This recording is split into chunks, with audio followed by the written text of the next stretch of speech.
Tata sons के पूर्व chairman रतन नवल टाटा का निधन 9 अक्टूबर को मुंबई के कैंडी ब्रिज अस्पताल में हो गया। उन्होंने 86 साल की उम्र में अंतिम सांस ली। दरअसल उनका ब्लड प्रेशर काफी कम हो गया था। उनके निधन पर टाटा सन्स के चेयरमैन एन चंद्रशेखर ने कहा, हम अत्यंत क्षति की भावना के साथ रतन टाटा को विदाई दे रहे हैं। समूह के लिए टाटा एक चेयरपर्सन से कहीं अधिक थे। मेरे लिए वे एक गुरु, मार्गदर्शक और मित्र थे। वहीं प्रधानमंत्री मोदी ने सोशल मीडिया प्लेटफॉर्म एक्स पर लिखा, टाटा एक दूरदर्शी बिजनेस लीडर, दयालु आत्मा और एक असाधारण इंसान थे।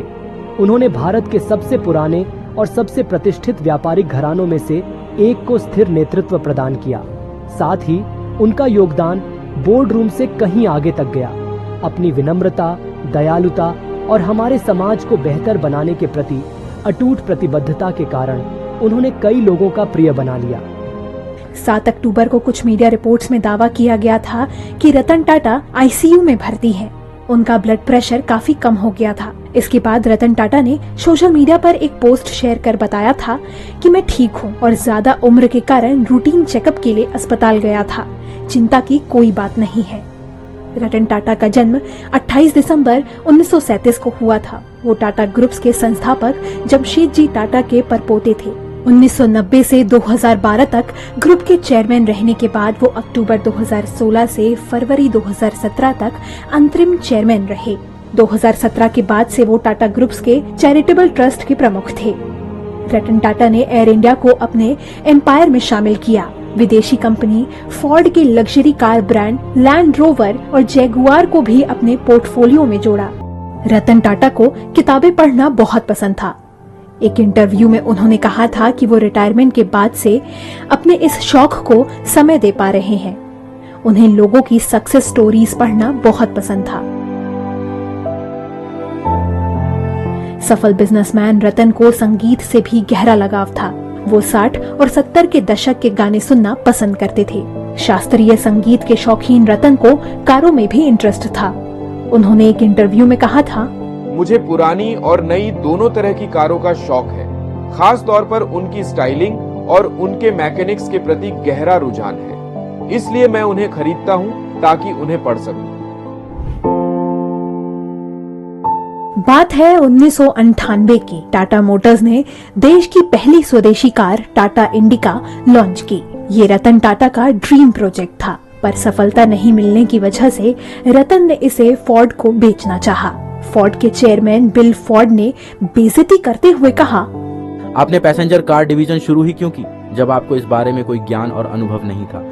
ये बात रतन के दिल पर जा लगी और उन्होंने कार प्रोडक्शन यूनिट को न बेचने का फैसला किया। इसके कुछ सालों बाद वैश्विक मंदी के समय अमेरिकी कंपनी फोर्ड दिवालिया होने के कगार पर पहुंच गई। तब रतन टाटा ने फोर्ड के 2 पॉपुलर ब्रांड जैगुआर और लैंड रोवर को $2.3 बिलियन में खरीद लिया। रतन टाटा को सबसे सस्ती कार यानी नैनो बनाने के लिए भी जाना जाता है। मुंबई की तेज बारिश में 2 व्हीलर पर एक परिवार के 4 लोगों को भीगते देखने के बाद रतन को टाटा नैनो बनाने की सूझी। उन्होंने इंजीनियर्स को 1 लाख रुपए में कार तैयार करने को कहा था। साल 2008 में टाटा नैनो लॉन्च हुई। हालांकि लोगों को ये कार ज्यादा पसंद नहीं आई और साल 2020 में इसका प्रोडक्शन बंद कर दिया गया। टाटा ग्रुप की स्थापना जमशेदजी टाटा ने 1868 में की थी। ये भारत की सबसे बड़ी मल्टीनेशनल कंपनी है। 10 अलग अलग बिजनेस में इसकी 30 कंपनियां दुनिया की 100 से ज्यादा देशों में कारोबार करती हैं।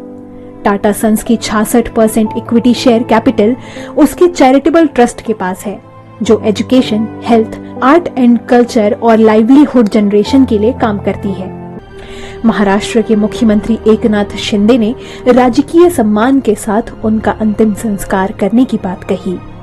रतन के पार्थिव शरीर को गुरुवार सुबह 10 बजे से शाम 4 बजे तक साउथ मुंबई के national centre for performing arts के हॉल में रखा जाएगा, ताकि लोग उनका अंतिम दर्शन कर सके।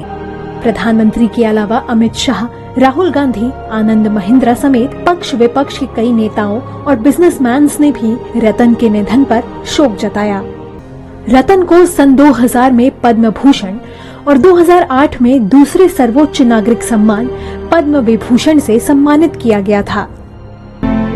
रतन टाटा को दुनिया के एक बड़े उद्योगपति से ज्यादा एक सच्चे देशभक्त, समाज सेवी, एक दरिया दिल इंसान के तौर पर जानती रही। एक ऐसी अजीम शख्सियत जिसने भारत के आज और कल को सुरक्षित करने के लिए अपनी पूरी जिंदगी खपा दी कि जो सम्मान और प्यार रतन टाटा को हासिल हुआ वो दूसरे उद्योगपतियों के लिए सपना हो सकता है। रोजगार के मौके पैदा करना हो या फिर भारत को शक्तिशाली करना, प्रदूषण से बचाने के लिए कदम उठाने हो या फिर भारत के हजारों गांव में साफ पानी पहुंचाना, भारतीय कारोबार की रीढ़ टाटा ग्रुप के पूर्व चेयरमैन को हमेशा एक ऐसे उद्योगपति के तौर पर पहचाना गया जिन्होंने अपने कर्मचारियों का साथ दिया।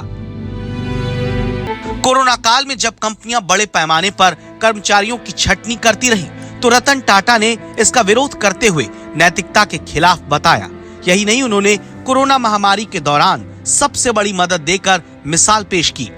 नमक से लेकर सॉफ्टवेयर बनाने वाली दिग्गज कंपनी टाटा समूह का 21 सालों तक नेतृत्व करने वाले टाटा ग्रुप के छोटे से छोटे कर्मचारी का सम्मान करने वाले रतन टाटा भले ही आज दुनिया से दूर चले गए, लेकिन 140 करोड़ भारतीयों के दिल में वो हमेशा देश का अनमोल रतन बनकर रहेंगे।